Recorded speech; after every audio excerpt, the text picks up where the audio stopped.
ونستعينه ونؤمن به ونتوكل عليه ونعوذ بالله من شرور أنفسنا ومن سيئات أعمالنا من يهده الله فلا مضل له ومن يضلله فلا هادي له نشهد أن لا إله إلا الله وحده لا شريك له ونشهد أن محمدا عبده ورسوله أرسله بالهدى ودين الحق ليظهره على الدين كله ولو كره المشركون اللهم صل وسلم وبارك على رسولك سيدنا محمد وعلى آل سيدنا محمد كما صليت وباركت على إبراهيم وعلى آل إبراهيم في العالمين إنك حميد مجيد. സ്നേഹാദരണീയരായ സാദാത്തുക്കൾ, ആലിമീങ്ങൾ, നല്ലവരായ സഹോദരന്മാർ, സുഹൃത്തുക്കളെ, ഇസ്ലാമിക സമൂഹം വളരെ പ്രാധാന്യപൂർവ്വം മാസപ്പിറവി പ്രതീക്ഷിച്ച് കാത്തിരിക്കേണ്ട ഏറ്റവും ശ്രദ്ധേയമായ സമയമാണ് ഇവിടെ നിന്നങ്ങോട്ട് വരുന്ന നിമിഷങ്ങൾ. വിശുദ്ധ റമളാൻ മാസം ഏകദേശം നാളെ തന്നെ ആരംഭിക്കുന്ന രൂപത്തിലാണ് കാര്യങ്ങൾ കിടക്കുന്നത് എന്ന് പറഞ്ഞു വരുന്നുണ്ട്. അതുകൊണ്ടാണ് നമ്മുടെ പ്രോഗ്രാം ഇന്നൽപ്പം നേരത്തെ തുടങ്ങിയത്. സമയം കിട്ടുകയാണെങ്കിൽ മഗ്‌രിബിന് ശേഷം അല്പം കാര്യങ്ങൾ കൂടി പറഞ്ഞു ഇത് അവസാനിപ്പിക്കാനാണ് ഉദ്ദേശിക്കുന്നത്. വിഷയങ്ങൾ ബഹുമാന്യരായ വഹാബ് സഖാഫിയുടെ പ്രസംഗത്തിൽ നിന്ന് നമ്മൾ മനസ്സിലാക്കിയിട്ടുണ്ട്. അതുകൊണ്ട് തന്നെ ദീർഘമായി കാര്യങ്ങൾ പറയേണ്ടതില്ല എന്ന് എന്റെ പ്രിയപ്പെട്ട സഹോദരന്മാരോട് പറയുക ആവശ്യമില്ല. ചില ആളുകള് മണ്ണാർക്കാട്ട് മലക്കുകൾ ഇറങ്ങി അല്ലെങ്കിൽ ഇറങ്ങിയോ എന്നൊക്കെ ചർച്ച നടത്തുന്ന രൂപത്തിൽ ഇന്നലെ വൈകുന്നേരം നമ്മുടെ നാട്ടിൽ നാട്ടുകാർക്ക് പരിചയമില്ലാത്ത കുറെ ആളുകൾ ഇവിടെ ഇങ്ങനെ നടക്കുന്നത് കണ്ടിട്ടുണ്ട്. തീരെ നാട്ടിൽ കാണാത്ത ആളുകൾ ദൂരെ ഏതോ നാട്ടിൽ നിന്ന് ആളുകളെ ഒന്നിച്ച് പ്രചരണം നടത്തി കൊണ്ടുവന്നെന്നും ഒരു പരിപാടി സംഘടിപ്പിക്കേണ്ട ഒരു പ്രദേശമാണോ പൂനൂർ എന്ന് പറയുന്നത്? പൂനൂര് കേരളത്തിന്റെ തലസ്ഥാനമാണോ? അല്ല, ഈ ജില്ലയുടെ ആസ്ഥാനമാണോ? ഒരു താലൂക്കിന്റെ ആസ്ഥാനമാണോ പൂനൂർ എന്ന് പറയുന്ന പ്രദേശം? ഇനി വേണ്ട, ഗ്രാമപഞ്ചായത്തിന്റെ ആസ്ഥാനമാണോ പൂനൂർ എന്ന് പറയുന്ന ഈ നാട്? കേരളത്തിലെ അറിയപ്പെട്ട ഏതെങ്കിലും ഒരു പട്ടണങ്ങളിലൊന്നാണോ പൂനൂര്? ഈ സ്ഥലത്തേക്ക് പുറമെ നിന്ന് കുറെ ആളുകളെ ഇറക്കുമതി ചെയ്ത് SYSകാരെ ഞെട്ടിക്കാൻ വേണ്ടിയായിരിക്കും ചിലപ്പോ വന്നിട്ടുണ്ടാവുക. ആദ്യമേ പറയാണ്, ഞങ്ങൾ ഇതിനേക്കാൾ കുറെ മുമ്പ് കണ്ടതാ.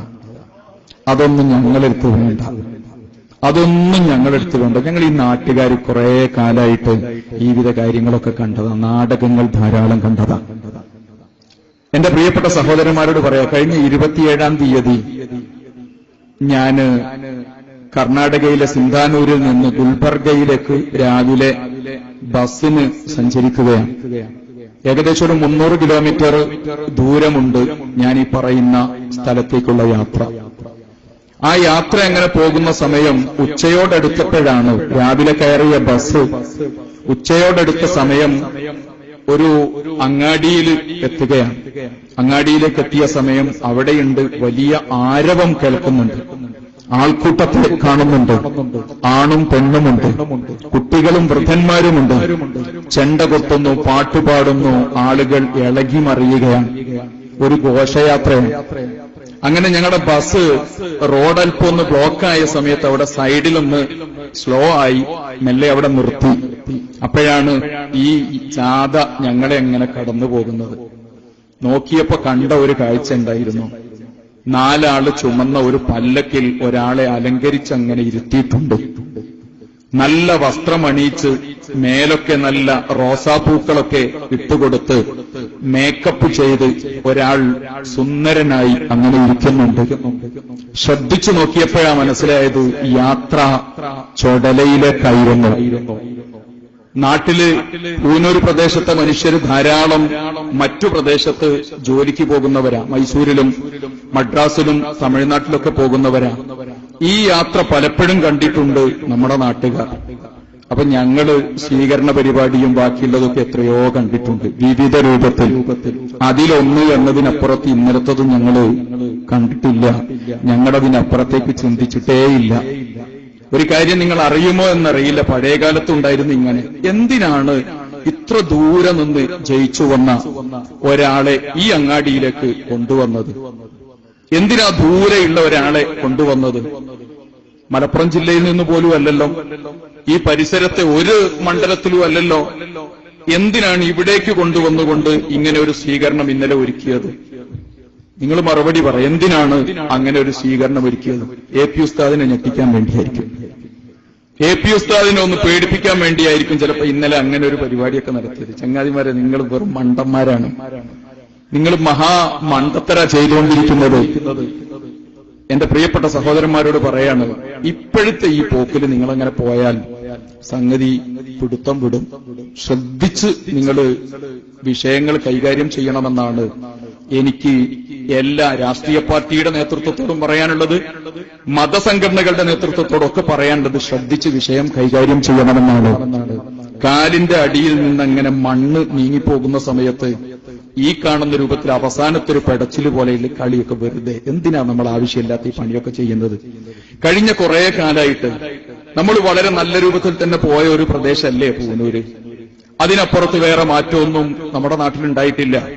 ചിലപ്പോ നേരത്തെ പറഞ്ഞ രൂപത്തില് അപ്പുറത്തും ഇപ്പുറത്തൊക്കെ നിന്നിട്ടുണ്ട്. അങ്ങനെ നിൽക്കേണ്ടി വന്നിട്ടുണ്ട്.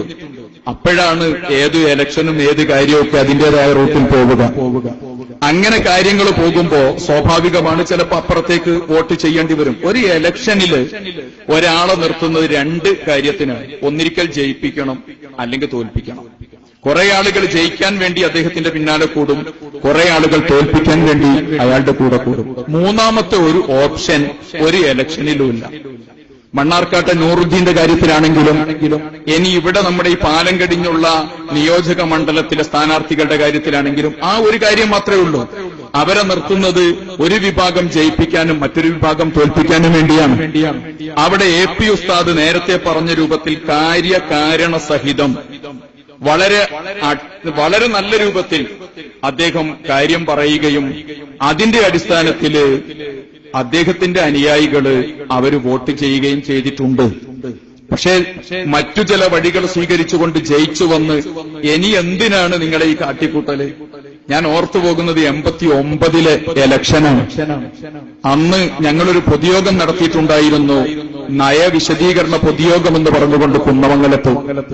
ആ പൊതുയോഗം കുന്നമംഗലത്ത് നടത്തുന്ന സമയം ബഹുമാന്യരായ നമ്മുടെ നേതാക്കന്മാരാരും ഒരാളുടെയും പേര് പറഞ്ഞ് വോട്ട് ചെയ്യാൻ പറഞ്ഞിട്ടില്ല, വോട്ട് ചെയ്യണ്ട എന്നും പറഞ്ഞിട്ടില്ല.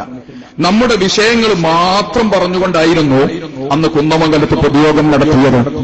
ആ പൊതുയോഗം കഴിഞ്ഞപ്പോ സംഗതി വശാൽ ആരെയാണോ ഒരുപക്ഷെ നമ്മൾ ലക്ഷ്യമാക്കിയത്, അദ്ദേഹം 50,000 വോട്ടോളം കൂടുതൽ വാങ്ങി ജയിക്കുന്നതാ കണ്ടത്. അങ്ങനെ അനുഭവം ഞങ്ങൾക്കുണ്ട്. ഞങ്ങൾക്ക് ഇതൊരു പുതിയ അനുഭവമൊന്നുമല്ല, അങ്ങനെ ഉണ്ടായിട്ടുണ്ട്. പക്ഷെ പിന്നെ ഒരു കാര്യം ശേഷം നമ്മൾ കണ്ടു. അതെന്താണ്? അന്ന് ജയിച്ചു പോയ ആ വ്യക്തിത്വം പിന്നെ അദ്ദേഹത്തെ അതിനുശേഷം നമ്മൾ പാർലമെന്റിൽ കണ്ടിട്ടില്ല എന്നുള്ളതായിരുന്നു. അദ്ദേഹത്തെ പിന്നെ നമ്മൾ നമ്മുടെ നാട്ടിൽ കണ്ടിട്ടില്ല എന്നുള്ളതായിരുന്നു. ചെറിയ ആളൊന്നും ആയിരുന്നില്ല, വളരെ പ്രധാനപ്പെട്ട ഒരാളായിരുന്നു അപ്പുറത്തുണ്ടായിരുന്നത്. നമ്മൾ വെറുതെ ആയിരുന്നില്ല അന്നും കാര്യങ്ങൾ പറഞ്ഞിരുന്നത്. സമസ്ത കേരള ജംഇയ്യത്തുൽ ഉലമ എന്ന് പറയുന്ന പ്രസ്ഥാനത്തെ 2 കഷ്ണമാക്കുന്നതിന് വേണ്ടിയിട്ട് ഇറങ്ങി പുറപ്പെട്ടതിന്റെ പേരിലായിരുന്നു അന്ന് അങ്ങനെ ഒരു കാര്യം ചെയ്യേണ്ടി വന്നത്. ന്യായമായ കാര്യത്തിന് വേണ്ടി തന്നെയായിരുന്നു അന്ന് കാര്യങ്ങൾ പറഞ്ഞത്. പക്ഷേ പറഞ്ഞു കഴിഞ്ഞപ്പോ ഉണ്ടായിരുന്നത് അവിടെ ജയിച്ചത് തന്നെയാണ്. ജയിച്ചു എന്ന് മാത്രമല്ല, ഭൂരിപക്ഷം കൂടിയതാണ്. ആ ഭൂരിപക്ഷം കൂടിയതിനു ശേഷം പിന്നെ കണ്ടത് അദ്ദേഹത്തെ നമ്മൾ പിന്നെ നാട്ടിൽ കണ്ടിട്ടില്ല. അതുപോലെ പറയട്ടെ, ഇവിടെ നേരത്തെ പറഞ്ഞ രൂപത്തിൽ ആരുടെയൊക്കെയോ കയ്യിൽ നിന്ന് വോട്ട് വാങ്ങിയിട്ട് എന്തൊക്കെയോ ചെയ്ത് അങ്ങനെ ജയിച്ചു പോന്ന് ഇപ്പോ ഞങ്ങളുടെ നാട്ടിലൊക്കെയുള്ള ക്രിസ്ത്യാനികള് അവസാന യാത്രയുടെ ഭാഗമായിട്ട് നഗരം കാണിക്കുക എന്ന് പറഞ്ഞ രൂപത്തിലൊരു പരിപാടി നടത്താറുണ്ട്. അതുപോലെ എല്ലാ നാട്ടിലും ഒന്ന് കൊണ്ടുപോയി കാണിക്കുന്നതിന്റെ ഭാഗമായിരിക്കോ ഇവിടെയും കൊണ്ടുവന്നത് എന്ന് ഞങ്ങളാരെങ്കിലും സാധാരണക്കാര് ചോദിച്ചാൽ ഇനി വള്ളിയാട് സഖാഫി നാളെ അങ്ങനെ പറഞ്ഞു എന്നൊന്നും പറയണ്ട. ഇപ്പൊ ഇന്നലെ കേട്ട ഏറ്റവും വലിയ വിഷയം അതായിരുന്നു. വള്ളിയാട് സഖാഫി അങ്ങനെ പറഞ്ഞു, അങ്ങനെ ഒരാള് മുഹമ്മദ് അലി മുസ്ലിയാർ എന്ന് പറയുന്ന ഒരാൾ അങ്ങനെ പറഞ്ഞു. പഴയ നമ്മളെ കണാരൂന്റെ കോമഡി പോലെയാ എനിക്ക് തോന്നിയത്. നമ്മുടെ കണാരൂന്റെ കോമഡി പോലെയാ തോന്നിയത്, ജാലിയൻ കണാരന്റെ. അങ്ങനെയൊക്കെ പറയാൻ പറ്റോ? നമുക്ക് നാളെയും കാണണ്ടേ എന്നുള്ള രൂപത്തിൽ ഇന്നലെ ഒരു പൊതുയോഗം, സ്വാഗതം പറഞ്ഞ ആളും അധ്യക്ഷം വഹിച്ച ആളും ഒക്കെ ആ കോലത്തിൽ ഇങ്ങനെ പറയാണ്, ചങ്ങാതിമാരെ ഞങ്ങളൊന്നും തെറ്റായി ചെയ്തിട്ടില്ല, നിങ്ങൾ വരുത്തി വെച്ചത് മാത്രം. കുഴി ഇങ്ങനെ കുഴിച്ചിട്ട് നിങ്ങളോട് ചാടാൻ പറയുമ്പോ ചേളാരി കമ്പനി ചാടാൻ പറഞ്ഞെടുത്ത് നിങ്ങൾ ചാടിയപ്പോ ഉണ്ടായ പ്രയാസങ്ങളല്ലാതെ അതിന്റെ മുമ്പേ അതിന്റെ അപ്പുറത്ത് വേറെ ഒന്നും ഉണ്ടായിട്ടില്ല. ഞങ്ങൾ നിങ്ങളോട് മോശമായിട്ട് പെരുമാറിയിട്ടേയില്ല, ഉറപ്പ്. ഞങ്ങൾ അങ്ങനെ ചെയ്തിട്ടേയില്ല.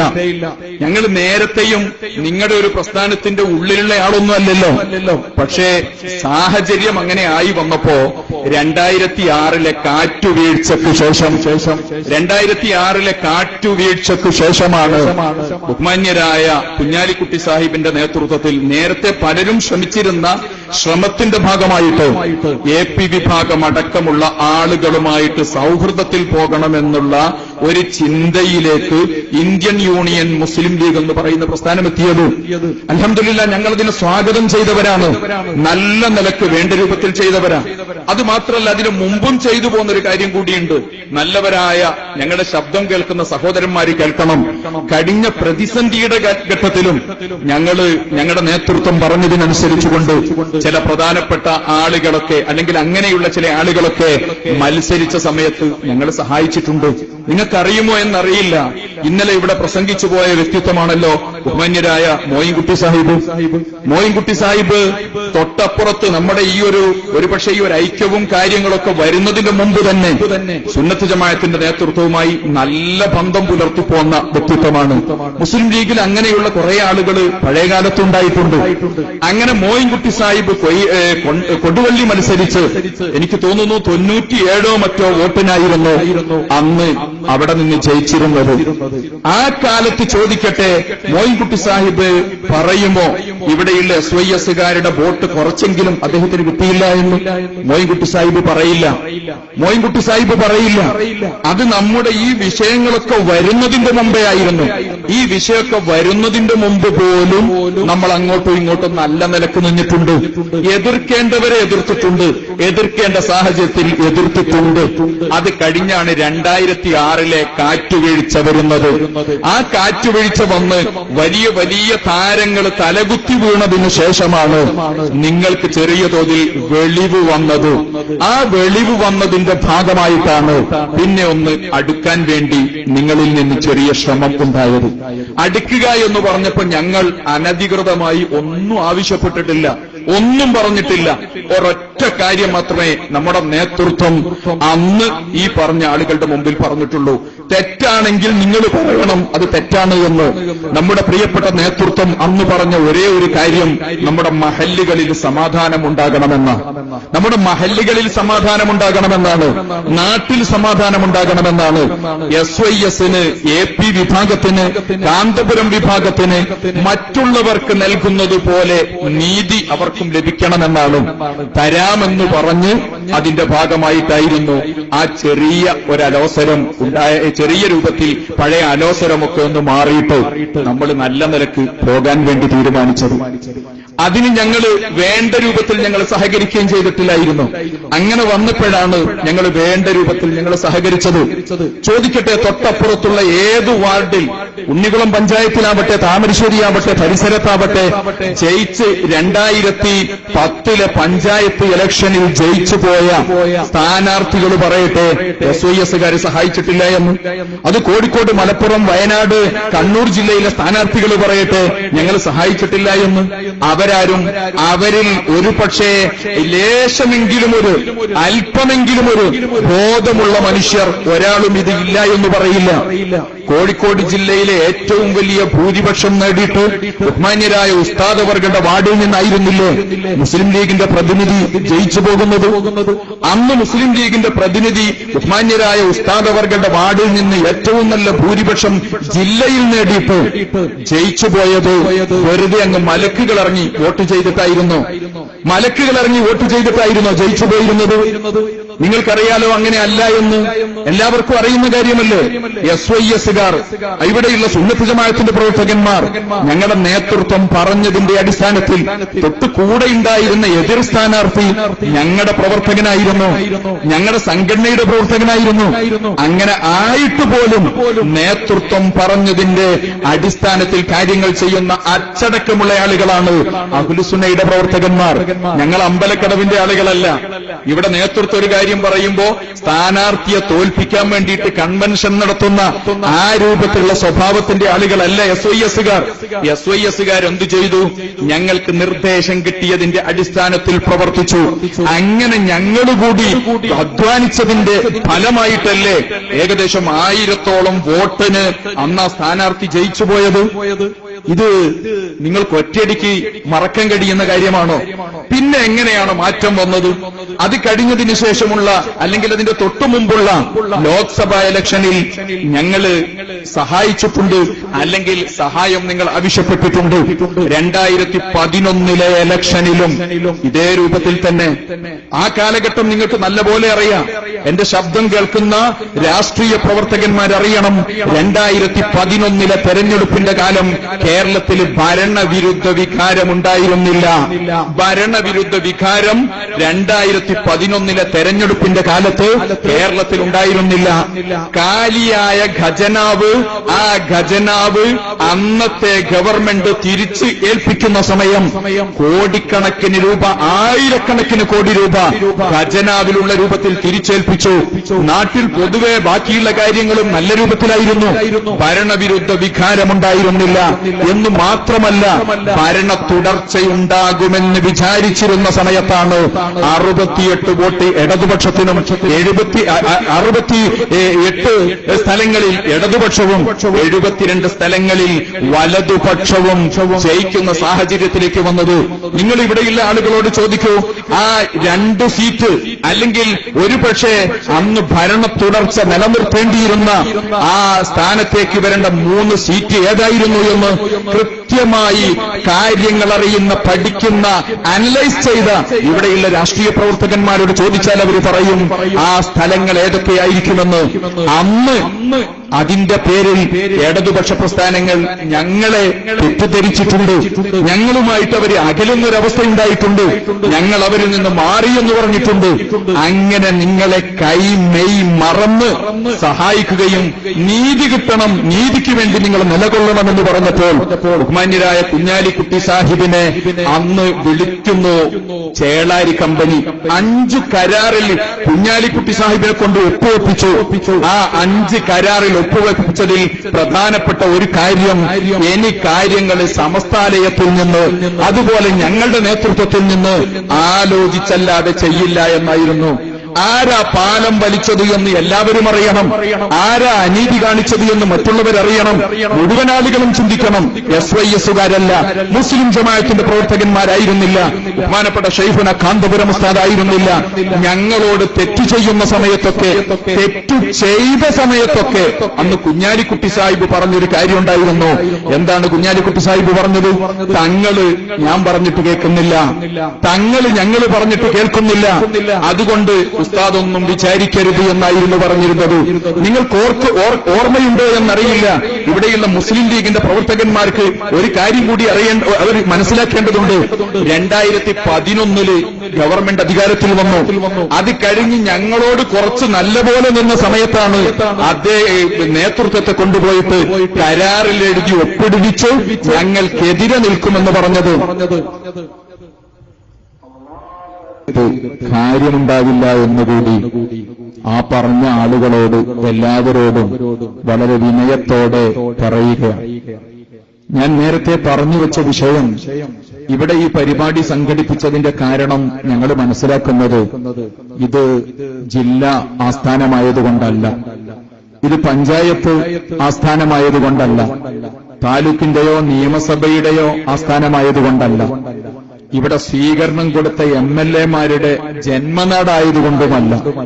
പിന്നെ എന്തിനാ ഇവിടെ വന്ന് ഇന്നലെ പരിപാടി വെച്ചത്? ഇവിടെ വന്ന് ഇത് AP ഉസ്താദിന്റെ നാടാണ്. ഉസ്താദിന്റെ നാട്ടിൽ വന്ന് തോന്നിയതുപോലെ കുറച്ച് പറഞ്ഞ് വികാരമങ്ങ് തീർത്തു കഴിഞ്ഞാൽ സമാധാനമാകുമെന്ന് വിചാരിച്ചിട്ടാണെങ്കിൽ നല്ലതാണ്. ചില ആളുകള് കരഞ്ഞ് കാമം തീർക്കാറുണ്ടത്രേ.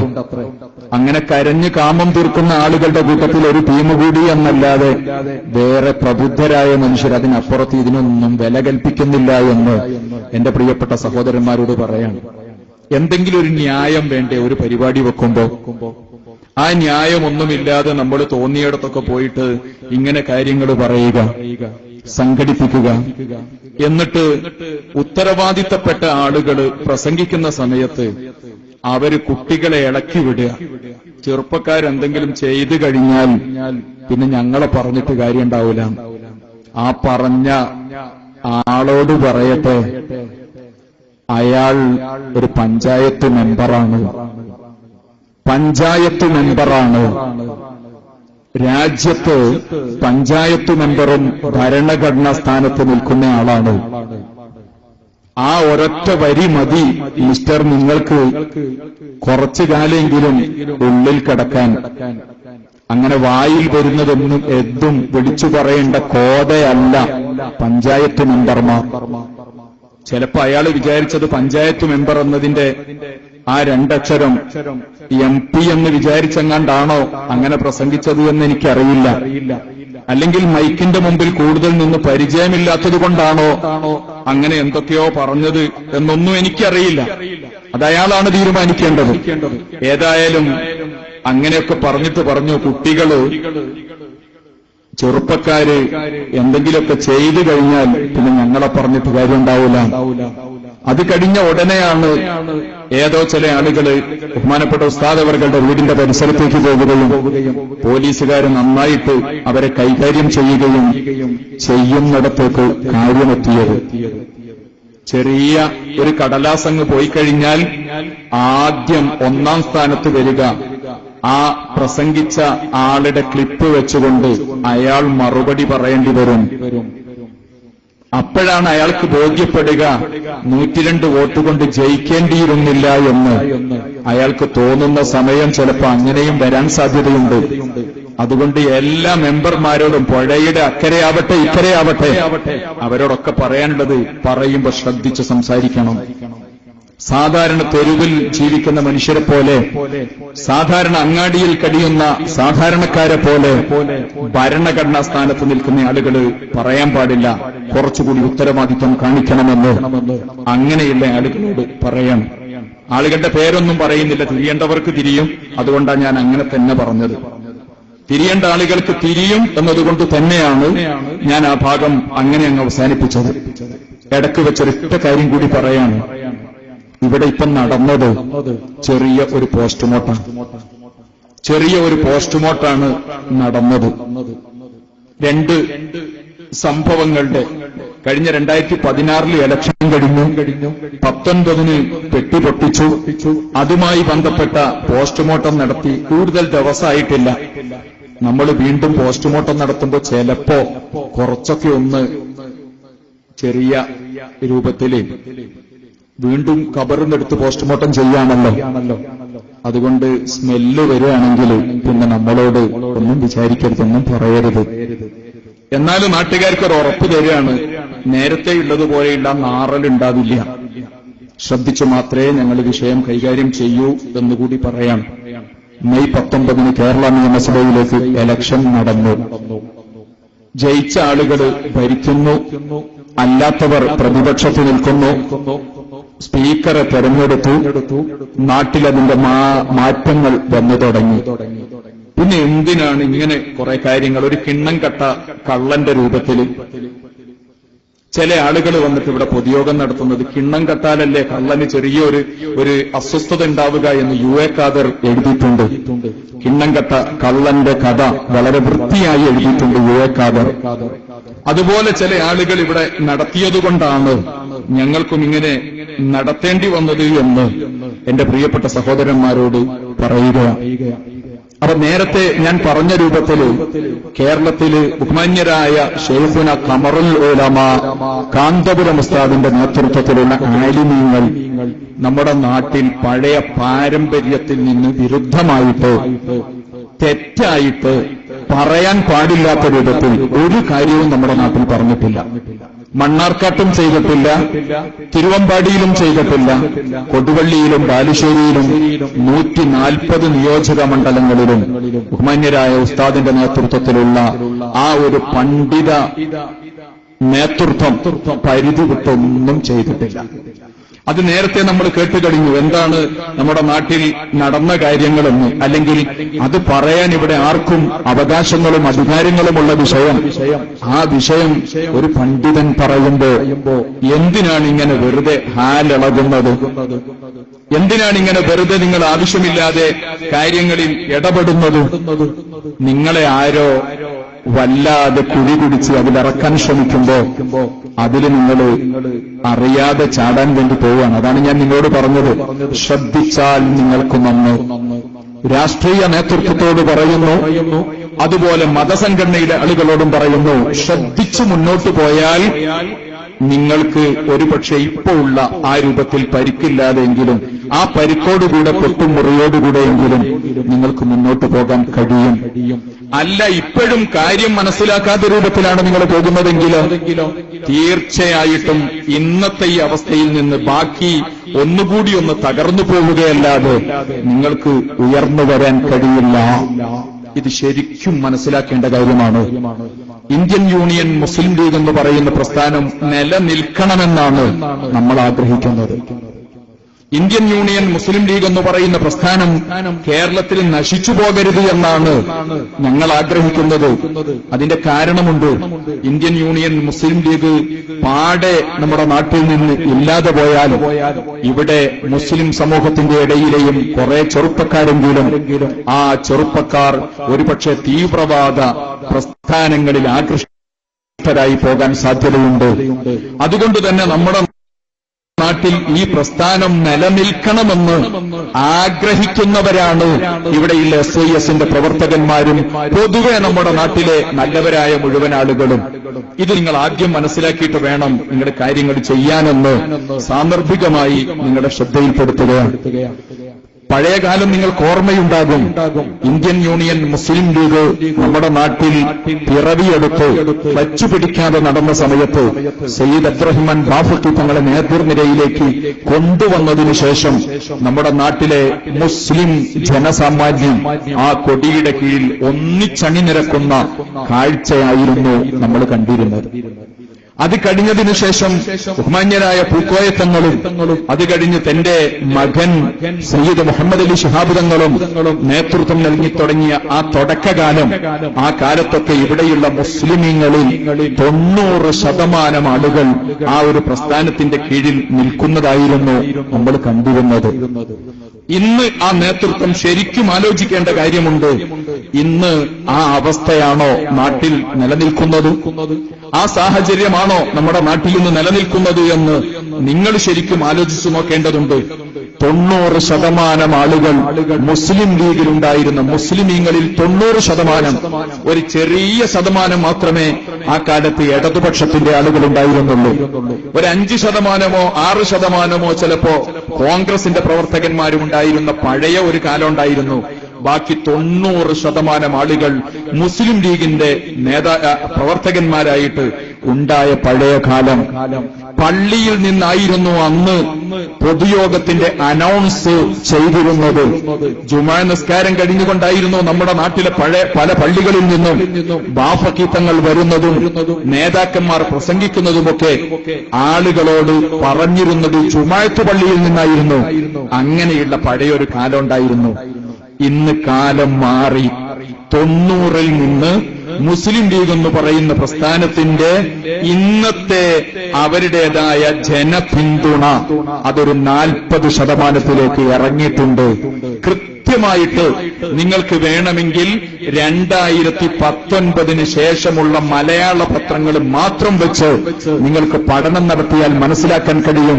നേരത്തെ 40 കൊല്ലം മുമ്പ് 90% ഉണ്ടായിരുന്ന മുസ്ലിം ജനവിഭാഗങ്ങൾ ഇന്ന് 50% മാറിയിട്ട് ബാക്കി 40% പ്രാതിനിധ്യമുള്ള അവസ്ഥയിലേക്ക് ഈ പ്രസ്ഥാനം ഇന്ന് മാറിയിട്ടുണ്ടെങ്കിൽ എന്തുകൊണ്ടാണ് ഈ കാറ്റുവീഴ്ച എന്ന് നിങ്ങൾ മനസ്സിലാക്കണം. ഇത് നിങ്ങൾ മനസ്സിലാക്കേണ്ട കാര്യമാണ്. പണ്ട് ആകെ ഉണ്ടായിരുന്നത് ഒരൊറ്റ പാർട്ടി. ഇപ്പൊ അത് കഴിഞ്ഞു. അതേ പ്രസ്ഥാനത്തിൽ തന്നെ അതിന്റെ പേരിലുള്ള 2-3 ഘടകങ്ങൾ വന്നു. നാഷണൽ ലീഗ് ഒരു ഭാഗത്തുണ്ട്, സെക്യുലർ ലീഗ് വേറെ ഒരു ഭാഗത്തുണ്ട്, കോൺഗ്രസിൽ ധാരാളം മുസ്ലിമീങ്ങളുണ്ട്, ഇടതുപക്ഷ പ്രസ്ഥാനങ്ങളിൽ മുസ്ലിമീങ്ങൾ ധാരാളമുണ്ട്. അതുപോലെ ജനതാദളിലും വെൽഫെയർ പാർട്ടിയിലും സുഡാപ്പിയിലും PDPയിലും അങ്ങനെ തുടങ്ങിയിട്ട് രാഷ്ട്രീയ പ്രസ്ഥാനങ്ങളിൽ വിവിധ വിഭാഗങ്ങളിലായിട്ട് മുസ്ലിം ചെറുപ്പക്കാർ ഇന്ന് പ്രവർത്തിക്കുന്ന കാഴ്ചയാണ് നമ്മൾ കാണുന്നത്. അതിന്റെയും പുറമെ നമ്മൾ അറിയേണ്ട മറ്റൊരു കാര്യം എന്താണ് എന്ന് ചോദിച്ചാൽ അത് കഴിഞ്ഞതിന് ശേഷം മറ്റൊരു കാര്യം കൂടിയുണ്ട്. 1990 ശേഷം നമ്മുടെ നാട്ടിൽ വേറെ ഒരു കാര്യം കൂടി നടന്നിട്ടുണ്ട്. ആ നടന്ന കാര്യം ഇവിടെയുള്ള മുസ്ലിം ചെറുപ്പക്കാരിൽ അഹ്ലുസുന്ന വൽ ജമാഅയുടെ പ്രവർത്തകന്മാരായ ആളുകൾ, അവരിൽ ബഹുഭൂരിപക്ഷം വരുന്ന ആളുകളും കക്ഷി രാഷ്ട്രീയത്തിന്റെ പ്രവർത്തകന്മാരല്ല. കക്ഷി രാഷ്ട്രീയത്തിന്റെ പ്രവർത്തകന്മാരല്ല. പിന്നെ എങ്ങനെയാണ് അവരുടെ ശൈലി? എങ്ങനെയാണ് അവരുടെ ശൈലി? AP ഉസ്താദും നേതൃത്വവും എന്തു പറയുന്നുവോ അവിടെ നിൽക്കുക എന്നതാണ്. ചെറിയൊരു ശതമാനം അഹ്ലുസുന്നയുടെ പ്രവർത്തകന്മാർ വിവിധ രാഷ്ട്രീയ പാർട്ടിയിൽ പ്രവർത്തിക്കുന്നവരുണ്ട്, നേരത്തെ പ്രവർത്തിച്ചു പോരുന്നവരുണ്ട്.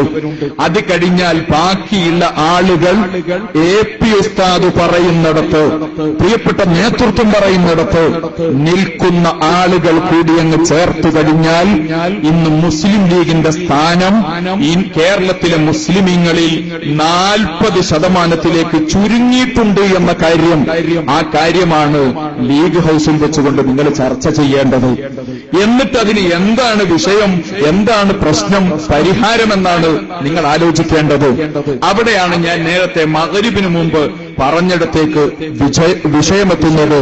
90-ൽ നിന്ന് 40% നിങ്ങളെത്തുന്നു. 2006-ലെ ആ അവസ്ഥയിൽ നിന്ന് നിങ്ങൾ തന്നെ ഒരു കാര്യം ചിന്തിച്ചു. എല്ലാവരെയും ഞങ്ങൾ കൂട്ടിപ്പിടിക്കുകയാണ് എന്ന് പറഞ്ഞുകൊണ്ടായിരുന്നില്ലേ നിങ്ങൾ ഈ കാര്യങ്ങളൊക്കെ ചെയ്തത്? അങ്ങനെ പാലം അങ്ങ് കടന്നപ്പോൾ, പാലം മെല്ലെ അങ്ങ് കടന്നപ്പോഴേക്ക് ശൈലി മാറ്റുകയായിരുന്നു. ശൈലി മാറ്റുകയാണ്. ഇവിടെ പ്രസംഗിച്ച ഒരാൾ പറഞ്ഞു, പാലത്തിന്റെ നേരെ അക്കരെയുള്ള MP പറഞ്ഞു, അദ്ദേഹം മെമ്പർ ഓഫ് പഞ്ചായത്ത് എന്നതിന്റെ MP-യാണ് ഞാൻ ഉദ്ദേശിച്ചത്. ആ MP പറഞ്ഞു, ഇവിടെ എന്നെ തോൽപ്പിക്കാൻ നോക്കിയതിന് ശേഷമാണ് ഞാൻ എതിരായത് എന്ന്. പ്രിയപ്പെട്ട സുഹൃത്തെ, അങ്ങനെയല്ല. നിങ്ങളെ തോൽപ്പിക്കാൻ വേണ്ടി ശ്രമിച്ചതിന്റെ ശേഷമോ കഴിഞ്ഞ പഞ്ചായത്ത് ഇലക്ഷന് ശേഷമോ അല്ല നിങ്ങൾ അഹ്ലുസുന്നയുടെ പ്രവർത്തകന്മാർക്ക് എതിരായി മാറിയത്. അതിന് പൂനൂരിലെ മണൽത്തരികൾ സാക്ഷിയാണ്, നമ്മുടെ ഈ നാട് സാക്ഷിയാണ്, ഇവിടെയുള്ള മനുഷ്യർ സാക്ഷിയാണ്. നിങ്ങളായ കാലം മുതൽ SYSന്റെ എതിർപക്ഷത്ത് തന്നെയാണ്. നിങ്ങൾ ഓർക്കുന്നുവോ എന്നറിയില്ല, ഏകദേശം ഒരു 3 വർഷം മുമ്പെയാണ്. ആ 3 വർഷം മുമ്പേ എന്ന് പറഞ്ഞാൽ നമ്മൾ ഒരുവിധം കുഴപ്പമില്ലാതെ മുന്നോട്ട് പോരുന്ന സമയമാണ്. ആ സമയത്താണ് തൊട്ടപ്പുറത്ത് നിങ്ങളുടെ വീടിനോട് ചേർന്നുള്ള സ്ഥലത്തെ പള്ളിയിൽ റമളാൻ മാസത്തോട് ചേർന്ന് അവിടെ ഒരു ഇമാമിനെ നിശ്ചയിക്കുന്നു നിസ്കാരത്തിന് നേതൃത്വം നൽകാൻ. ആ ഇമാമിനോട് നിങ്ങൾ പള്ളിയിലേക്ക് കടന്നുവന്ന് ആദ്യമായി കൊടുത്ത ഉപദേശം, നിർദ്ദേശം കേട്ട മനുഷ്യർ ഈ നാട്ടിലുണ്ട്. എന്താ നിങ്ങൾ കൊടുത്ത ഉപദേശം എന്നറിയോ? നിങ്ങൾ കഴിഞ്ഞ പഞ്ചായത്ത് ഇലക്ഷന്റെ മുമ്പേ, ലോക്സഭാ ഇലക്ഷന്റെ മുമ്പേ, നിയമസഭാ ഇലക്ഷന്റെ മുമ്പേ, ആ സമയത്താണ് ഇവിടെ സ്വാഗതം പറഞ്ഞ, അല്ലെങ്കിൽ ചില പത്രങ്ങളിൽ അധ്യക്ഷനായിരുന്നു എന്ന് പറഞ്ഞ ആള് ആ പള്ളിയിൽ വെച്ചുകൊണ്ട് ആ ഖതീബ് ഇമാമിനോട് പറഞ്ഞത്, മർക്കസ് ഗാർഡനിലെ കുട്ടികൾ ഈ പള്ളിയിലേക്ക് വന്നാൽ അവരെ പ്രസംഗിക്കാൻ അവർക്ക് അനുവാദം കൊടുക്കാൻ പാടില്ല, അവസരം കൊടുക്കരുത് എന്ന്. മർക്കസിന്റെ ഗാർഡനോട് ചേർന്ന് നിൽക്കുന്ന നാട്ടുകാരുണ്ടാക്കിയ പള്ളിയിലേക്ക് ആ സ്ഥാപനത്തിലെ കുട്ടികൾ ചെന്ന് പ്രസംഗിക്കാൻ വേണ്ടി വന്നാൽ റമളാൻ മാസത്തിൽ ആ കുട്ടികൾക്ക് അതിന് അനുവാദം കൊടുക്കരുത് എന്ന് പറയുന്ന സമയം നമ്മൾ നല്ല രൂപത്തിൽ ജീവിക്കുന്ന സമയമായിരുന്നു, നല്ല രൂപത്തിൽ പോകുന്ന സമയമായിരുന്നു. നിങ്ങൾ 1,500 വോട്ടിന് തൊട്ടപ്പുറത്തെ വാർഡിൽ നിന്ന് ജയിച്ച് അവിടെ അന്നും നിങ്ങൾ MP ആയി നിൽക്കുന്ന കാലമാണ്. ആ MP ആയി നിൽക്കുന്ന കാലത്താണ് നന്ദികേട് കാണിച്ചുകൊണ്ട് നിങ്ങൾ ഞങ്ങളെ മുതഅല്ലിമീങ്ങളെ ആ പള്ളിയിൽ നിന്ന് വിലക്കിയത്. ഈ പരിസരത്ത് ഗാർഡനിലെ കുട്ടികൾക്ക് പ്രസംഗിക്കാൻ പാടില്ല എന്ന വിലക്കുള്ള 2 പള്ളികളിലൊന്നുണ്ട്. ആ പള്ളി നിങ്ങൾ കൈകാര്യം ചെയ്യുന്ന പള്ളിയാണ്. മൈക്ക് കെട്ടിയിട്ട് മറുപടി പറയണം, എന്തിന്റെ പേരിലാണ് ആ മുതഅല്ലിമീങ്ങളെ നിങ്ങൾ വിലങ്ങുന്നത് എന്ന്. അരിയും തിന്ന് ആശാരിച്ചിയെയും കടിച്ച് ബാക്കി ഞാൻ പറയുന്നില്ല. ആ ഒരവസ്ഥയിലാണ് നിങ്ങൾ ഉണ്ടായിരുന്നത്. നല്ല രൂപത്തിൽ ഞങ്ങൾ നിന്ന് നിങ്ങളുടെ നേരത്തെ നേതൃത്വം കരാറുണ്ടാക്കി നല്ല രൂപത്തിൽ നമുക്ക് പോകാമെന്ന് പറഞ്ഞതിന്റെ ശേഷവും ഈ ഒരവസ്ഥയായിരുന്നു നിങ്ങളിൽ നിന്നുണ്ടായിരുന്നത്. നിങ്ങൾക്കൊരു പക്ഷേ താഴേക്ക് വരേണ്ടി വന്നത് 400-500 വോട്ടിന്റെ ഭൂരിപക്ഷത്തിൽ നിന്ന് 102 വോട്ടിലേക്ക് മാറേണ്ടി വന്നത് നാട്ടുകാർ. അല്ലാഹു അക്ബർ, അല്ലാഹു അക്ബർ.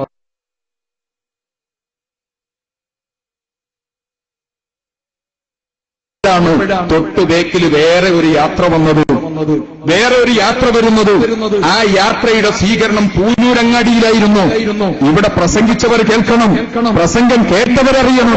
ആ പൂനൂരിലെ സ്വീകരണ പരിപാടിയിൽ, ആ സ്വീകരണ പരിപാടിയിൽ അന്ന് 2 പ്രധാനപ്പെട്ട നേതാക്കന്മാർ, ഒരു പ്രധാനപ്പെട്ടയാൾ തൊട്ടപ്പുറത്തെ മണ്ഡലത്തിൽ നിന്ന് ജയിച്ചുപോയ MLA ആയിരുന്നു. കൊടുവള്ളിയിൽ നിന്ന് ജയിച്ചുപോയ MLA ഫാത്തിഹ ഓതുന്നതിന്റെ മുമ്പേ സ്റ്റേജിൽ വന്നിരിക്കുന്നു. നന്ദി പറയുന്നതുവരെ അദ്ദേഹം അതേ സ്റ്റേജിലിരിക്കുന്നു.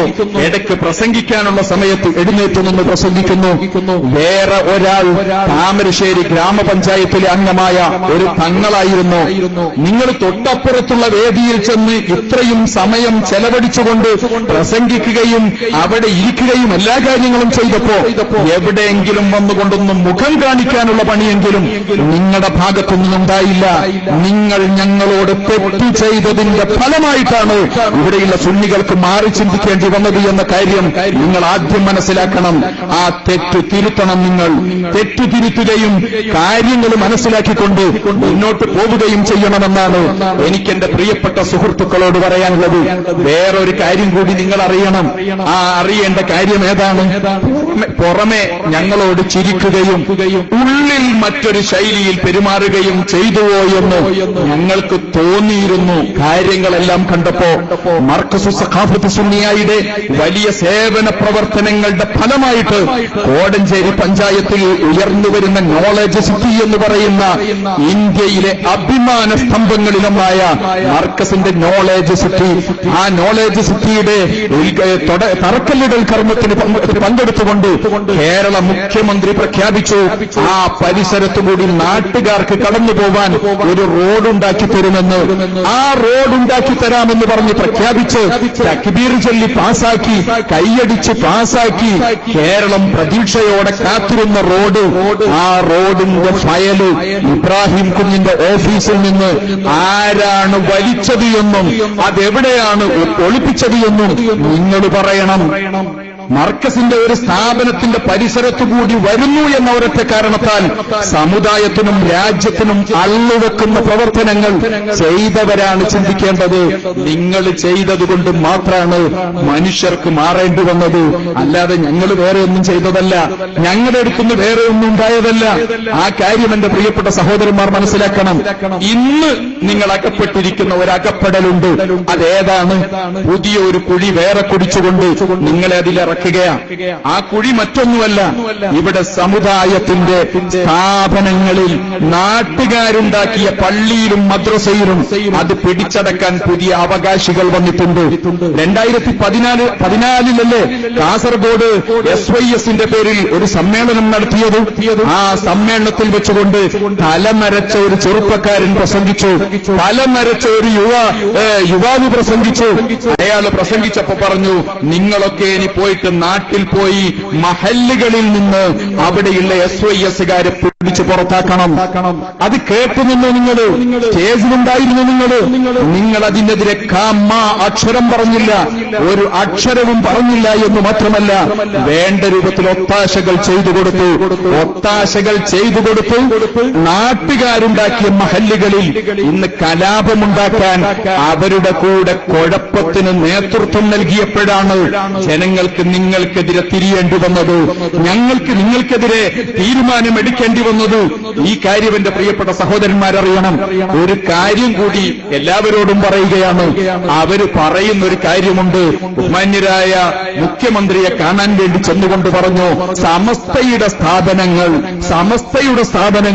ഞാൻ ചോദിക്കട്ടെ, സമസ്ത എന്ന് പറയുന്ന സമസ്ത കേരള ജംഇയ്യത്തുൽ ഉലമ എന്ന് പറയുന്ന പ്രസ്ഥാനത്തിന് കേരളത്തിൽ എത്ര സ്ഥാപനമുണ്ട് ഒന്ന് പറഞ്ഞു തരുമോ നിങ്ങൾ? സമസ്ത കേരള ജംഇയ്യത്തുൽ ഉലമയ്ക്ക് എത്ര സ്ഥാപനമുണ്ട്? വിരലിൽ എണ്ണാൻ മാത്രമില്ല സമസ്തയുടെ സ്ഥാപനങ്ങൾ. പഠിച്ചോളൂ നിങ്ങൾ. നമ്മുടെ നാട്ടിൽ ഗവൺമെന്റ് സ്കൂളുകളുണ്ട്, ഗവൺമെന്റ് ഹൈസ്കൂളുണ്ട് പൂനൂരിൽ, ഗവൺമെന്റ് ഹൈസ്കൂളുണ്ട് കോരങ്ങാട്, ഗവൺമെന്റ് ഹയർ സെക്കൻഡറി സ്കൂളുകളുണ്ട് നമ്മുടെ നാട്ടിൽ. അതെങ്ങനെയാണ് ഗവൺമെന്റ് സ്കൂൾ സർക്കാർ സ്കൂൾ എന്ന പേര് വരാൻ കാരണം? മണ്ണ് ഗവൺമെന്റിന്റേത്, ബിൽഡിംഗ് ഗവൺമെന്റിന്റേത്, ഫർണിച്ചർ ഗവൺമെന്റിന്റേത്, അധ്യാപകരെ നിയമിക്കുന്നത് ഗവൺമെന്റ്, ശമ്പളം കൊടുക്കുന്നത് ഗവൺമെന്റ്, അതിന്റെ മെയിന്റനൻസ് വർക്ക് നടക്കുന്നത് ഗവൺമെന്റ്. അപ്പോഴാ ഗവൺമെന്റിന്റേതാകുക. ഈ രൂപത്തിൽ സമസ്ത കേരള ജംഇയ്യത്തുൽ ഉലമക്ക് ഉണ്ണികുളം പഞ്ചായത്തിൽ, താമരശ്ശേരി പഞ്ചായത്തിൽ, പരിസരത്തുള്ള പ്രദേശങ്ങളിൽ, വേണ്ട കേരളത്തിലുടനീളം എത്ര സ്ഥാപനങ്ങളുണ്ട്? അങ്ങനെയുള്ള സ്ഥാപനങ്ങൾ എണ്ണിയാൽ എന്റെ 4 വിരലിൽ തീരും. അതിനപ്പുറത്ത് സ്ഥാപനങ്ങളില്ല. ഒന്ന് 1962 തീരുമാനിച്ച് തുടങ്ങിയ പട്ടിക്കാട് ജാമിയ നൂരിയ അല്ലാതെ വേറെ സ്ഥാപനം സമസ്തയുടേതില്ല.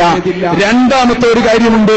രണ്ടാമത്തത് അത് കഴിഞ്ഞതിനു ശേഷം പട്ടിക്കാട് ക്യാമ്പസിൽ തുടങ്ങിയതും പിൽക്കാലത്ത് വെളിമുക്കിലും ചേളാരിയിലും അത് തുടർന്നു പോരുന്നതുമായ ബോർഡിംഗ് മദ്രസ, അങ്ങനെയുള്ള 3-4 സ്ഥാപനത്തിനപ്പുറത്ത് മണ്ണ് വാങ്ങി കെട്ടിടമുണ്ടാക്കി ഫർണിച്ചർ അതിലൊരുക്കി അധ്യാപകരെ നിയമിച്ച് ശമ്പളം കൊടുക്കുന്നത് സമസ്തയ്ക്ക് വേറെയില്ല. നാട്ടുകാരുണ്ടാക്കിയതിന്റെ മേലെയാണ് നിങ്ങൾ ഇപ്പം വന്നിട്ട് എന്ത് ചെയ്യുന്നത്? ബോർഡ് വെക്കാൻ ശ്രമിക്കുന്നത്. നിങ്ങൾ കുഴപ്പമുണ്ടാക്കുകയാണ് മഹല്ലുകളിൽ. നാട്ടുകാരുണ്ടാക്കിയ പള്ളിയിലും മദ്രസയിലും കയറിയിട്ടാണ് നിങ്ങളിപ്പോ കുഴപ്പമുണ്ടാക്കുന്നത്. ആ കുഴപ്പമുണ്ടാക്കുന്ന സമയം മുസ്ലിം ലീഗുകാര് കൂട്ടുനിൽക്കുകയായിരുന്നു. അവരതിന് എതിരെ കാമാൻ വേണ്ടിയില്ല. നാട്ടുകാരുണ്ടാക്കിയ പള്ളിയുടെ മേലെ ബോർഡ് വെക്കാൻ വേണ്ടി വന്നു. സമസ്തക്കുണ്ടായിരുന്ന ഉള്ള സ്ഥാപനങ്ങൾ വിരലിൽ എണ്ണാൻ തുടങ്ങാൻ പോലുമില്ലാത്ത അത്രയും സ്ഥാപനങ്ങൾ. അതുപോലെ നമ്മുടെ നാട്ടിൽ വേറെ ഒരു സ്ഥാപനമുണ്ട്. അതേതാണ്? സർക്കാർ സഹായത്തോടെ പ്രവർത്തിക്കുന്നത്. എന്നാൽ ചിലപ്പോൾ നിങ്ങൾ പറയും, ഞങ്ങളുടെ നാട്ടിലെ പള്ളിക്കും മദ്രസക്കും ഒക്കെ സമസ്തയുടെ സഹായമുണ്ട്, അതുകൊണ്ട് എയ്ഡഡ് സ്ഥാപനങ്ങളാണ് എന്ന്. അല്ല, 1 രൂപയും സമസ്തയിൽ നിന്ന് നാട്ടും പുറത്തുള്ള ഒരു സ്ഥാപനത്തിലേക്കും സഹായം വരുന്നില്ലെന്ന് മാത്രമല്ല, ആരാന്റെ മക്കളുടെ കയ്യിൽ നിന്ന് മിഠായി വാങ്ങാനുള്ള പൈസ ഞെക്കിപ്പിടിഞ്ഞ് ചേളാരിയിലേക്ക് കൊണ്ടുപോവുകയാണ് നിങ്ങൾ ചെയ്യുന്നത്. ചെയ്യുന്നത്, അല്ലാതെ ഇങ്ങോട്ട് തരികയല്ല. നാട്ടുകാരുണ്ടാക്കിയ സ്ഥാപനത്തിൽ നിന്ന് മുഴുവനും അങ്ങോട്ട് കൊണ്ടുപോകുന്നു. ഒരു സ്ഥാപനത്തിന് മാത്രമാണ് സമസ്തയുടെ ചരിത്രം പറയുന്നത് സമസ്ത സഹായം ചെയ്തു കൊടുത്തത്. ഏതാണ് ആ സ്ഥാപനം? താനൂരിലെ ഇസ്ലാഹുൽ ഉലൂം മദ്രസയാണ്. അത് സമസ്തയുടെ എയ്ഡ് കൊണ്ട് നിൽക്കുന്ന സ്ഥാപനമാണ്, എയ്ഡഡ് സ്ഥാപനമാണ്. ബാക്കിയുള്ള കുറെ സ്ഥാപനങ്ങളുണ്ട്. നാട്ടിൻപുറത്ത് ധാരാളം പള്ളിയുണ്ട്, മദ്രസയുണ്ട്. ആ പള്ളികളെക്കുറിച്ചും മദ്രസകളെക്കുറിച്ചും സമസ്ത കേരള ജംഇയ്യത്തുൽ ഉലമയുടെ 60ാം വാർഷിക സോവനിയർ 1985 ഫെബ്രുവരിയിൽ പ്രസിദ്ധീകരിച്ചതാണ്. അതിൽ പറയുന്ന ഒരു വരിയുണ്ട്.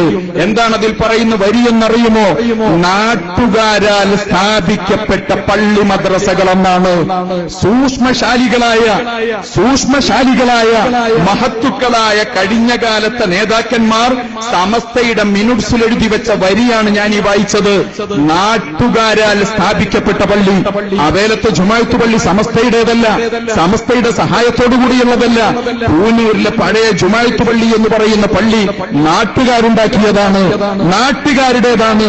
പഴയ തലമുറ സ്ഥലം വഖഫ് ചെയ്ത് അവരുടെ സമ്പത്ത് കൊടുത്തുകൊണ്ടാണ് ആ പള്ളി ഉണ്ടാക്കിയത്. സമസ്തയുടേതല്ല ആ പള്ളി, സമസ്തയുടെ ഏടോടുകൂടി പോകുന്നതുമല്ല. അതുകൊണ്ടാണ് ഈ ഒരു വലിയ രേഖയിൽ പറയുന്നത് നാട്ടുകാരാൽ സ്ഥാപിച്ചു പോരുന്ന പള്ളി മദ്രസകളെന്ന്. അതാണ് സത്യം. ആ സ്ഥാപനത്തിലേക്ക് നിങ്ങൾക്ക് ആകെ ഒരു പണിയുണ്ട്. ഒരു സ്ഥലത്തും ഒന്നും ഉണ്ടാക്കാറില്ല. ആകെ നിങ്ങൾ എന്തിനാണ് പൂനൂരിൽ വന്നും AP ഉസ്താദിന്റെ നേരെ കുതിര കയറുന്നത്? അതിന്റെ കാരണം ബഹുമാനപ്പെട്ട ഉസ്താദ് അവർകൾ ഈ പ്രായത്തിലും ഓടി നടക്കുന്നു. പുതിയ പുതിയ സ്ഥാപനങ്ങൾ സമുദായത്തിൽ ഉണ്ടാക്കി തരാൻ വേണ്ടിയിട്ട്, സമുദായത്തിന്റെ ഉന്നതിക്ക് വേണ്ടിയിട്ട് 80 വയസ്സുള്ള ഈ സമയത്തും രാവും പകലുമില്ലാതെ ആലിമ് നടക്കുമ്പോ നിങ്ങൾക്ക് കൂടെ ചിന്തിക്കാൻ പോലും കഴിയാത്ത രൂപത്തിൽ ഉയർന്നു വരുന്നത് കാണുമ്പോൾ അസൂയയുടെ ഫലമാണ് ഇവിടെ മൈക്ക് കെട്ടിയതും അതിന് വേദിയൊരുക്കി കൊടുത്തതും മുമ്പിലിരുന്ന് കൈയടിച്ചതും അതിന്റെ മുമ്പിൽ ആലിമീങ്ങളെ പരിഹസിക്കുന്നത് കാണുന്ന സമയത്ത് അവിടെ ഇരുന്നു കൊണ്ട് അങ്ങനെ അങ്ങ് മെല്ലെ എല്ലാ വികാരവും തീർത്തതുമൊക്കെ അതിന്റെ പല ബഹുമാനപ്പെട്ട ഉസ്താദ് അവർകൾ ഈ നാട്ടിലും രാജ്യത്തുടനീളമായിട്ട് ആയിരക്കണക്കിന് സ്ഥാപനങ്ങൾ ഉണ്ടാക്കിയിട്ടുണ്ട്. അതുപോലെ പറയട്ടെ, സമസ്തയുടെ നേതൃത്വത്തിൽ ഉണ്ടാക്കിയ സ്ഥാപനം എത്രയുണ്ട്? ഇല്ല. മൂന്നാമത്തെ ഒരു കാറ്റഗറി ഉണ്ട് നമ്മുടെ നാട്ടിൽ. അൺഎയ്ഡഡ് സ്കൂളുകളുണ്ട്. അൺഎയ്ഡഡ് സ്കൂൾ എന്ന് പറഞ്ഞാൽ സ്ഥലം നാട്ടുകാരന്റേത്, ബിൽഡിംഗ് നാട്ടുകാരുടേത്, ഒരു കമ്മിറ്റിയാവാം, ഒരു മുതലാളിയാവാം, അവരുടേത്. അവിടെ അധ്യാപകരെ നിയമിക്കുന്നത് ആ കമ്മിറ്റിയായിരിക്കും, ശമ്പളം കൊടുക്കുന്നത് അവര്. അവിടെ ആ സ്ഥാപനം മുന്നോട്ടു പോകാൻ ആവശ്യമായ ഒരു അംഗീകാരം വേണം. ആ അംഗീകാരം ചിലപ്പോ CBSEയിൽ നിന്ന് വാങ്ങും, ചിലപ്പോ കേരള ബോർഡിൽ നിന്ന് വാങ്ങും, ചിലപ്പോ ICSEയിൽ നിന്ന് വാങ്ങും. ആ രൂപത്തിൽ അംഗീകാരം വാങ്ങിയിട്ട് നാട്ടുകാരാൽ സ്ഥാപിച്ചു പോരുന്ന അൺഎയ്ഡഡ് സ്ഥാപനങ്ങൾ പോലെ നമ്മുടെ നാട്ടിലെ പള്ളി മദ്രസകൾ പഴയകാലത്ത് നാട്ടുകാരുണ്ടാക്കിയതാണ്. ഇപ്പൊ നിങ്ങൾ ചെയ്യുന്നൊരു പണിയുണ്ട്. ആ പണി അതൊക്കെ സമസ്തന്റേതാന്ന് പറയാം. നമ്മുടെ നാട്ടിലൂടെ KSRTC ബസ് ഓടുന്നില്ലോ. ആ KSRTC ബസ് അത് സർക്കാരിന്റേതാണ്, സർക്കാർ പണം മുടക്കി ഉണ്ടാക്കിയതാണ്. ആ KSRTC ബസ് സർക്കാരിന്റെ ഉത്തരവാദിത്വത്തിലുള്ളതാണ്. ശമ്പളം സർക്കാരാ കൊടുക്കുന്നത്. ഇനി അവിടെ കമ്മി വന്നാൽ ക്യാബിനറ്റ് കൂടിയിട്ട് അവർക്ക് വേണ്ടത് വീണ്ടും നികത്താൻ കൊടുക്കുകയാണ്. അതേ സ്ഥാനത്ത് ഇതിലെ പ്രൈവറ്റ് ബസ് പോകുന്നുണ്ട്, കൊയിലാണ്ടിയിലേക്ക്, താമരശ്ശേരിയിലേക്ക്, മറ്റുള്ള സ്ഥലങ്ങളിലേക്ക്. അതിന്റെ മേലെ റൂട്ട് പെർമിറ്റായിട്ട് വെക്കുന്ന ബോർഡ് പോലെ സമസ്ത കേരള ഇസ്ലാം മത വിദ്യാഭ്യാസ ബോർഡിന്റെ ഒരു ബോർഡ് അതിന്റെ മേലെ വെച്ചു എന്നതുകൊണ്ട് നിങ്ങൾക്കൊരു പക്ഷേ ആ സ്ഥാപനങ്ങളൊക്കെ സമസ്തയുടേതാണെന്ന് പറയാൻ പറ്റുമെങ്കിൽ ഇതിലൂടെ പോകുന്ന പ്രൈവറ്റ് ബസ്സൊക്കെ കേരള സർക്കാരിന്റേതാണെന്ന് പറയേണ്ടി വരും. കേരള സർക്കാരിന്റേതാണെന്ന് പറഞ്ഞാൽ മുതലാളിമാര് വിടില്ല. എന്റെ പ്രിയപ്പെട്ട സഹോദരന്മാരറിയണം, ഇല്ലാത്ത കാര്യങ്ങൾ പറഞ്ഞ് നാട്ടുകാരുണ്ടാക്കിയ സ്ഥാപനങ്ങളിൽ അവകാശവാദം ഉന്നയിച്ചുകൊണ്ട് കാസർകോട്ടെ സമ്മേളനത്തിൽ വെച്ചുകൊണ്ട് ഫിത്നയുണ്ടാക്കാൻ വേണ്ടി പറഞ്ഞപ്പോ നിങ്ങൾ കയ്യും കെട്ടി നോക്കി നിൽക്കുകയായിരുന്നെങ്കിൽ സഹിക്കാമായിരുന്നു. അതല്ല നിങ്ങൾ ചെയ്തത്. മറിച്ച് ഒളിഞ്ഞും തെളിഞ്ഞും നിങ്ങൾ സഹായം ചെയ്തു കൊടുത്തു. വഖഫ് ബോർഡിനെ ഉപയോഗപ്പെടുത്തി, കേരള വഖഫ് ബോർഡിനെ ഉപയോഗപ്പെടുത്തി, വഖഫ് ബോർഡിനെ ഉപയോഗപ്പെടുത്തിയിട്ട് നിങ്ങൾ വളരെ വൃത്തിയിൽ കാര്യങ്ങൾ ചെയ്തു. 3 കാര്യങ്ങളാണെന്ന് അവിടെ തീരുമാനിച്ചത് കാസർഗോഡ്. 1, SYSകാർ നടത്തുന്ന സ്ഥാപനങ്ങളിൽ ഫിത്ന ഉണ്ടാക്കുക. 2, സംയുക്ത മഹല്ലിൽ നിന്ന് SYSകാരെ പുറത്താക്കുക. 3, പഴയ പള്ളി മഹല്ലുകളിൽ ഏതെങ്കിലും SYSകാരുടെ കയ്യിലുണ്ടെങ്കിൽ അത് പിടിച്ചെടുക്കാൻ വേണ്ട പണി ചെയ്യുക. കോഴിക്കോട് ജില്ലയിലെ താത്തൂരിലാണ് ഇന്ന് ബഹുമാന്യരായ ഷെയ്ഖുന AP ഉസ്താദ് 10 വീടില്ലാത്ത പാവങ്ങൾക്ക് നൽകുന്നത്. ഇപ്പൊ ഇതാ ചടങ്ങ് കഴിഞ്ഞതേയുള്ളൂ. 10 പുരയുണ്ടാക്കിയിട്ടാണ് നാട്ടിലെ വീടില്ലാത്ത പട്ടിണി പാവങ്ങൾക്ക് ആ വലിയ ആലിമിന്റെ നേതൃത്വത്തിൽ നൽകുന്നത്. ഈ 2016 പിറന്നതിനു ശേഷം 62 വീടുകളാണ് ഏകദേശം 4 ലക്ഷം 5 ലക്ഷം രൂപ വിലയുള്ളത് ഉണ്ടാക്കിയിട്ട് രാജ്യത്തെ പാവങ്ങൾക്ക് നൽകുന്നത്.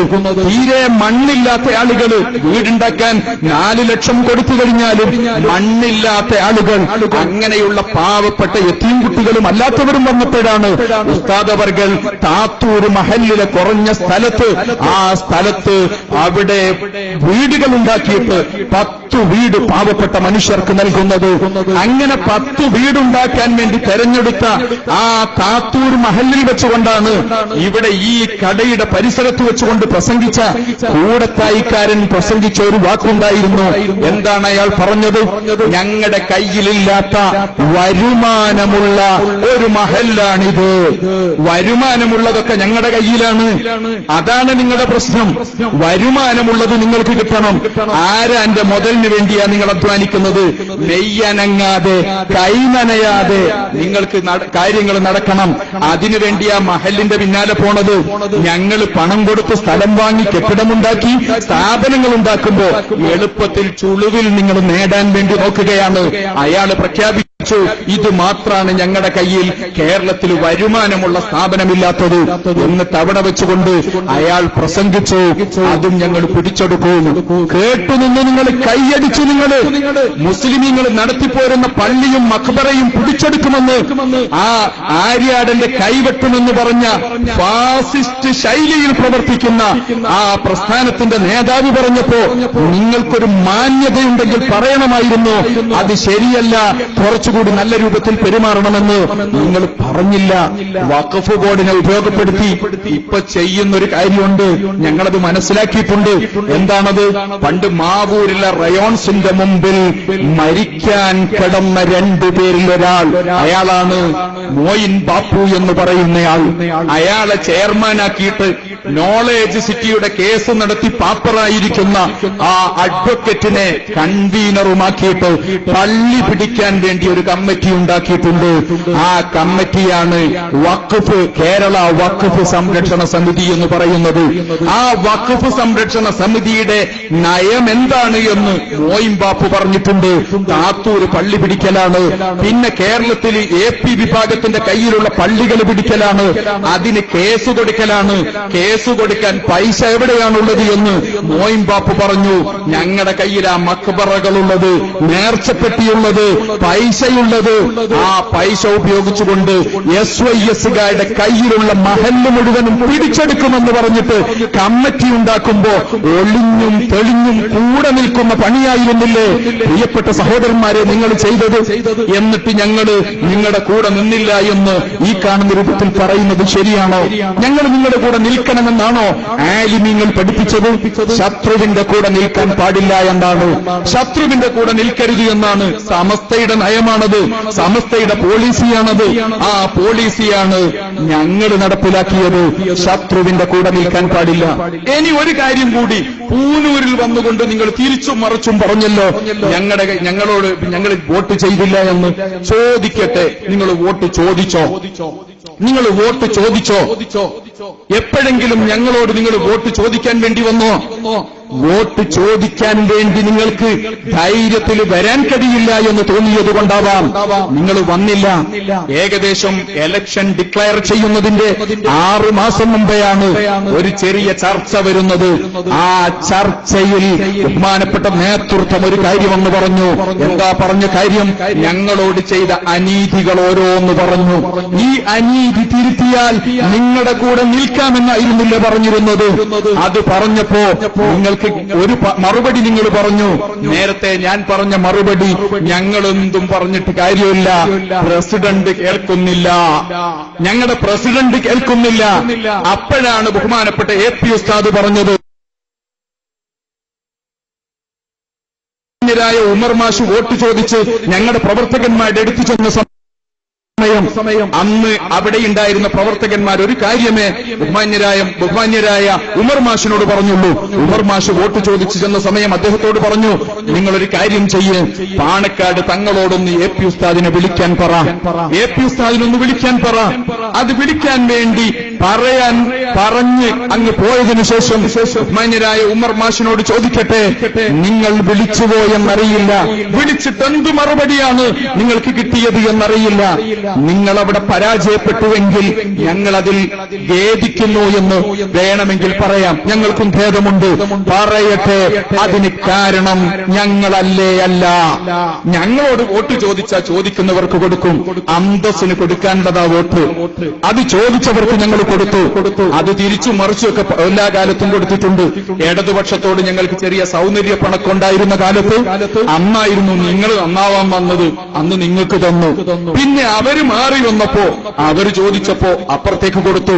140 നിയോജക മണ്ഡലങ്ങളിൽ മണ്ണാർക്കാടിന്റെ കാര്യം AP ഉസ്താദ് തുറന്നു പറഞ്ഞു. ബാക്കിയുള്ളത് ആ രൂപത്തിൽ പറഞ്ഞില്ലെങ്കിലും താഴെയുള്ള ആളുകൾക്ക് കൃത്യമായിട്ട് വിവരങ്ങൾ എത്തിച്ചു. 2 മണ്ഡലങ്ങളൊഴികെ, കേരളത്തിലെ 2 മണ്ഡലങ്ങളൊഴികെ, വടക്കുഭാഗത്തുള്ള 2 മണ്ഡലങ്ങളൊഴികെ ബാക്കിയുള്ളിടത്തൊക്കെ എന്തു ചെയ്യണമെന്ന് കൃത്യമായിട്ടും ആ 2 മണ്ഡലങ്ങളിൽ മറ്റു വഴി എന്താണ് സ്വീകരിക്കേണ്ടത് എന്നും കൃത്യമായി നിർദ്ദേശം കിട്ടിയതിന്റെ അടിസ്ഥാനത്തിലാണ് ഞങ്ങൾ കാര്യങ്ങളൊക്കെ ചെയ്തത്. നിങ്ങൾ വോട്ട് ചോദിച്ചില്ല, നിങ്ങൾക്ക് കിട്ടിയില്ലെങ്കിൽ ഇപ്പൊ ഞങ്ങളോട് ദേഷ്യം പിടിച്ചിട്ട് കാര്യമുണ്ടോ? വെറുതെ ശംസുദ്ദീൻ ഇവിടെ കൊണ്ടുവന്ന് കോലം കെട്ടിച്ചിട്ട് നഗരം കാണിക്കൽ ചടങ്ങ് കാണിച്ചങ്ങ് കൊണ്ടുപോയത് കൊണ്ട് ഞങ്ങൾ പേടിക്കില്ല കൂട്ടരെ. ഞങ്ങൾ അതിനേക്കാൾ വലിയ ആൾക്കാരെ കണ്ടതാ. 19 പരിപാടി നടന്നിട്ടുണ്ട്. 990 തുടക്കത്തിൽ കാന്തപുരം അങ്ങാടിയിൽ 19 പരിപാടി. നിങ്ങൾക്കറിയുമോ എന്നറിയില്ല. അന്ന് പ്രസംഗിക്കാൻ വേണ്ടി വരാറ് വലിയ പ്രസംഗകരാ. മൗലാന മുഹമ്മദ് അലിയുടെ തൊപ്പി വെച്ച് അതുപോലെ മീശ വളച്ചുവെച്ച് MP-യും MLA-യുമായി നടക്കുന്ന വലിയ പ്രഭാഷകൻ, ബഹുഭാഷ പണ്ഡിതൻ. ആ പണ്ഡിതൻ വന്നുകൊണ്ട് AP ഉസ്താദിന്റെ വീട്ടിന്റെ അടുക്കളയിലേക്ക് അവിടെയുള്ള ചെറിയ മക്കള് കേൾക്കുന്ന രൂപത്തിൽ പരസ്യമായി തോന്നിവാസങ്ങൾ പറഞ്ഞുകൊണ്ട് പ്രസംഗിച്ചപ്പോ ഞങ്ങളത് കേട്ടിട്ടുണ്ട്. 19 പരിപാടി വെച്ചൊരു കാലമുണ്ടായിരുന്നു. 19ാമത്തെ പരിപാടി ഇതുപോലെ ഒരു റമളാനിന്റെ തുടക്കത്തിൽ, റമളാൻ മാസത്തിന്റെ തുടക്കത്തിൽ വന്നപ്പോഴാണ് അവസാനം തീരുമാനിച്ചത് ഇനി നമുക്ക് മറുപടി വെക്കണ്ട എന്ന്. അത്രയ്ക്കും നിങ്ങളോട് ഞങ്ങൾ പറയേണ്ട സമയത്ത് പറഞ്ഞിട്ടുണ്ട്. അങ്ങനെ നടന്ന ഞങ്ങളോടാണ് ഇപ്പൊ വീണ്ടും വന്നിട്ട് ഇവിടെ ഒരു പുതിയ അവതാരത്തെ കൊണ്ടുവരുന്നത്. ശംസുദ്ദീൻ ജയിച്ചതിന്റെ കാര്യമൊക്കെ പറഞ്ഞു. പരിസരത്ത് ചുറ്റുമുള്ള എല്ലാ മണ്ഡലത്തിലും ഉള്ളതിനേക്കാൾ BJP-ക്ക് കിട്ടേണ്ട വോട്ട് 4-1 ഭാഗം പോലും കിട്ടിയിട്ടില്ല. പിന്നെ എങ്ങനെയാ BJP-യുടെ വോട്ടും അവിടെയുള്ള ആദിവാസിയുടെ വോട്ടും എവിടെയാ പോയത്? അത് വേറെ എവിടെയല്ല. ആദിവാസിയുടെ വോട്ട് പോയത് നിലമ്പൂരിൽ പഴയൊരു വാച്ച് മേക്കർ ഉണ്ടായിരുന്നു, അലവിക്കുട്ടിയാക്ക. ആ അലവിക്കുട്ടിയാക്കാന്റെ മോൻ ഗൾഫിൽ പോയി നല്ല പുത്തനുണ്ടാക്കി വന്നിട്ടുണ്ട്. ആ പുത്തനുണ്ടാക്കി വന്ന വ്യവസായിയുണ്ട്. ആ വ്യവസായി കൊട്ടക്കണക്കിന് പൈസ കൊണ്ടുപോയിട്ട് ചെലവഴിച്ചതിന്റെ ഫലമായിട്ടാണ് അവിടെ ഈ കാര്യമൊക്കെ നടന്നത്. അയാൾക്ക് നാളെ അള്ളാന്റെ മുമ്പിലെത്തുന്ന സമയത്ത് മറുപടി പറയാം. അത് അയാളായിക്കോട്ടെ. അലവിക്കുട്ടിയാക്കാന്റെ മോനും KMCC-യും പൈസ മുടക്കിയിട്ടാണ് അവിടെ ശംസുദ്ദീനെ ജയിപ്പിച്ചത്. തൽക്കാലം പാലം കടന്നതിന്റെ പേരിൽ നിങ്ങൾ പൂനൂർ പുഴ കടന്ന് ഇങ്ങോട്ട് വന്നത് മണ്ടത്തരമാണ്. അത് മാത്രമേ ഞങ്ങൾക്ക് പറയാനുള്ളൂ. അത് വെറുതെ ആഘോഷിക്കേണ്ട കേസല്ല. നാട്ടിൽ മൊത്തം എല്ലാവർക്കും അറിയാം എങ്ങനെയാ കിട്ടിയത്, എങ്ങനെയാ ജയിച്ചത്. സൈക്കിൾ വന്ന് വീണതിന് ശേഷമുള്ള ചിരി പോലെയല്ലാതെ ഈ സമ്മേളനങ്ങളെ ഞങ്ങൾ മുഖവിലക്കെടുക്കുന്നില്ല, ഈ സ്വീകരണങ്ങളെ ഞങ്ങൾ മുഖവിലക്കെടുക്കുന്നില്ല എന്ന് എന്റെ പ്രിയപ്പെട്ട സഹോദരന്മാരെ അറിയിക്കാൻ ആഗ്രഹിക്കുകയാണ്. ഞങ്ങള് വളരെ നല്ല രൂപത്തിൽ തന്നെ മുന്നോട്ട് പോകുന്നുണ്ട്. AP ഉസ്താദ് വോട്ട് ചെയ്യാൻ പറഞ്ഞെടുത്ത് വോട്ട് ചെയ്ത് സ്ഥാനാർത്ഥികൾ ധാരാളം ജയിച്ചിട്ടുണ്ട്. എന്നാ ചോദിക്കട്ടെ, ഒരുപാട് സ്ഥലത്ത് ആളുകളെ ജയിപ്പിക്കാൻ വേണ്ടി പറയുകയും ബാക്കി കാര്യങ്ങൾ ചെയ്യുകയൊക്കെ ചെയ്തിട്ട് ഇന്നത്തെ അവസ്ഥ നമുക്കറിയാലോ. ഞങ്ങൾ ആ രൂപത്തിലൊന്നും ചെയ്തില്ല. പിന്നെ പറയുന്ന ഒരു കാര്യമുണ്ട്, അതെന്താ, ഞങ്ങൾ മാലയും മൗലിദും റാത്തീബും കുത്തുബിയത്തും ഇല്ല. അങ്ങനെ ഒരു നിർദ്ദേശം ഞങ്ങൾക്ക് ലഭിച്ചിട്ടില്ല, നേതൃത്വം പറഞ്ഞിട്ടില്ല. അങ്ങനെ ചെയ്യുന്നവരല്ല ഞങ്ങൾ.